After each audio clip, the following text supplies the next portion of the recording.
Welcome to the TollyTube.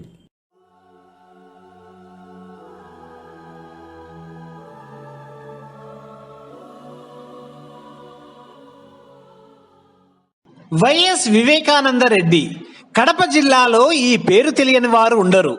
YSR రాజకీయంగా ఎంత పేరు తెచ్చుకున్నారో అంత పేరు వివేక సంపాదించారు.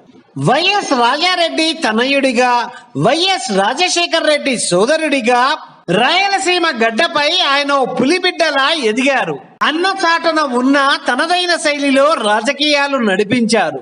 అన్న వైఎస్ ఎంపీగా ఢిల్లీలో ఉన్న, సీఎంగా హైదరాబాద్ లో ఉన్న జిల్లా రాజకీయం వివేక కన్ను సన్నల్లోనే ఉండేది.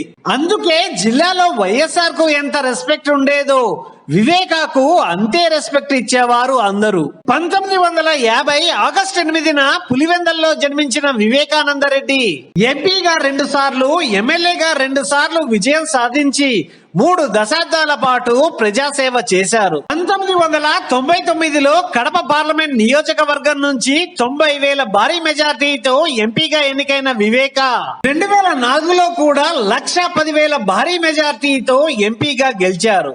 అంతకు ముందు 1989, 94లలో పులివెందల నుంచి 2 సార్లు ఎమ్మెల్యేగాను గెలిచారు. 2009 సెప్టెంబర్ లో మండలి సభ్యుడిగాను ఎన్నికయ్యారు.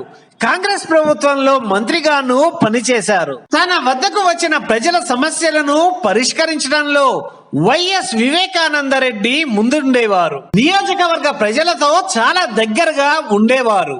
తన ఇంటికి ఎవరు వచ్చినా ఆప్యాయంగా పలకరించి వారు ఎందుకు వచ్చారో తెలుసుకొని ఆ పని జరిగేలా చూసేవారు. తన సోదరుడు సీఎంగా ఉన్నప్పటికీ ప్రతి మంత్రి ఛాంబర్ వద్దకు స్వయంగా వెళ్లి తన వద్దకు వచ్చిన వివిధ రకాల అర్జీలను అక్కడున్న వారికి ఇచ్చి సమస్యల పరిష్కారానికి కృషి చేశారన్న పేరు వివేకాకు ఉంది. పులివెందల పులిబిడ్డగా వైఎస్ రాజశేఖర్ రెడ్డిని పిలుచుకుంటున్న అసలు పులిబిడ్డ వైఎస్ వివేకాయే అని ఆయన వ్యూహాల కారణంగానే కడప జిల్లాలో ఆనాడు కాంగ్రెస్, ఈనాడు వైసీపీ పట్టు నిలుపుకున్నాయని ఆయన అభిమానులు అంటున్నారు. ఆయన వివాద రహితుడని, కుటుంబానికి ఫ్యాక్షన్ నేపథ్యం ఉన్న వివేక ఎన్నడూ దాని జోలికి పోయిన వ్యక్తి కాదని గుర్తు చేసుకుంటున్నారు.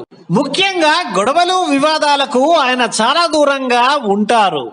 ఇక ఆస్తులపై కూడా ఆయన ఎప్పుడూ ఆశలు పెంచుకోలేదు. వారి కుటుంబంలో అత్యంత తక్కువ ఆస్తులు ఉంది కూడా వైఎస్ వివేకానంద రెడ్డికి మాత్రమే అని చెప్పాలి. ఆయన కుమార్తె కూడా డాక్టర్ గా పనిచేస్తున్నారు. ఆమె హైదరాబాద్ లో ఉంటున్నారు. ఇక నేను ఆస్తులు సంపాదించి ఎవరికి ఇవ్వాలి అనేవారట స్నేహితులతో. వైఎస్ రాజశేఖర్ రెడ్డి సోదరులలో వైఎస్ వివేకానంద రెడ్డికే బాగా ఆస్తి తక్కువ ఉందని పులివెందల్లో అంటారు. ఇప్పటికీ ఆయన తన తండ్రి గారి ఇంట్లోనే నివాసం ఉంటున్నారు. బెంగళూరులో ఒక ఇల్లు, హైదరాబాద్ లో ఒక ఇల్లు, కడపలో ఒక అపార్ట్మెంట్, 20 లక్షల బ్యాంక్ బ్యాలెన్స్ మినహా ఆయన దగ్గర పెద్ద ఆస్తులు లేవని చెబుతున్నారు ఆయన సన్నిహితులు. రాజకీయాల్లో ప్రజలకు ఎంతో సేవ చేశారని, అలాంటి మంచి మనిషి లేరని తెలియటంతో స్థానిక నేతలు కన్నీరు మున్నీరు అవుతున్నారు. ఈ వీడియో కనుక మీకు నచ్చితే సబ్స్క్రైబ్ బటన్తో పాటు పక్కనే ఉన్న గంట సింబల్ని నొక్కండి.